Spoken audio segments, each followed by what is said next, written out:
বাবার আগে যদি ছেলে হাঁটে তাহলে কিন্তু ওই দেশ এবং ওই জাতি কিন্তু শেষ।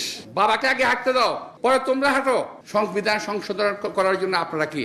উনি বলতেছেন ছাত্ররা বাপদের চাইতে সামনে আগায় গেলে নাকি দেশ ধ্বংস হয়ে যাবে। প্রথমত আমি ওনার প্রতি শ্রদ্ধা রেখাই বলতেছি, বিনয়ের সাথে। মির্জা ভাইকে আমি খুবই পছন্দ করি, উনি আমার সাথে নানা সময় কথাবার্তা বলেন এবং ওনার সাথে আমার যোগাযোগও আছে। কিন্তু এটা আমি বলতে বাধ্য হইতেছি যে আপনার এই বক্তব্য এটাই বুঝাইবে যে সমাজ সভ্যতা এগুলো অগ্রসর হওয়া সম্পর্কে আপনার আন্ডারস্ট্যান্ডিং খুব দুর্বল।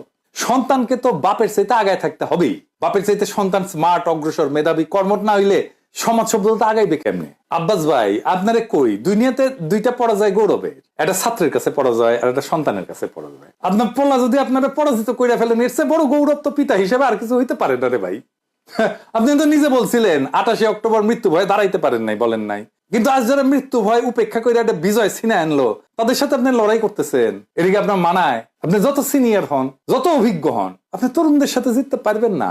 ছাত্র জনতা তাদের সর্বোচ্চ শক্তি, সাহস এবং বিপ্লবীপনা দিয়া হাসিনার মতো একটা দানবরে উৎখাত করছে, ফ্যাসিবাদী দানবরে। এই যে আইন ব্যবস্থা তৈরি করছিল সেটাকে উৎখাত করছে। অনেক পুলিশ মারা গেছে। জনগণ দেখাই দিছে যে সার্বভৌমত্ব, জনগণের ক্ষমতা, এটা সংবিধানে থাকে না, গণভবনে থাকে না, জাতীয় সংসদে থাকে না, কোথাও লেখা থাকে না।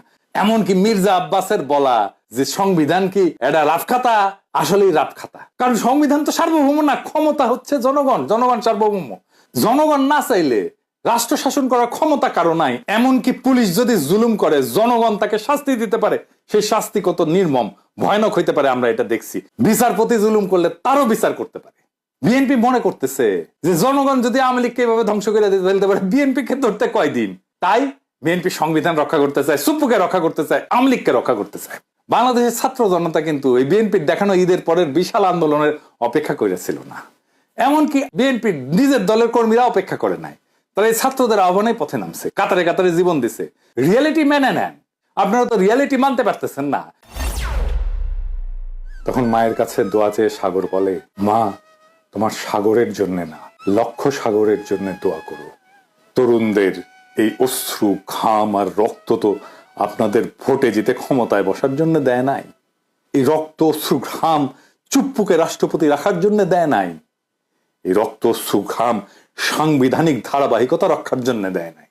এই রক্ত, অশ্রু, ঘাম সেই সংবিধানকে রক্ষা করার জন্য দেয় নাই যেই সংবিধান ফ্যাসিবাদের জন্ম দিছে।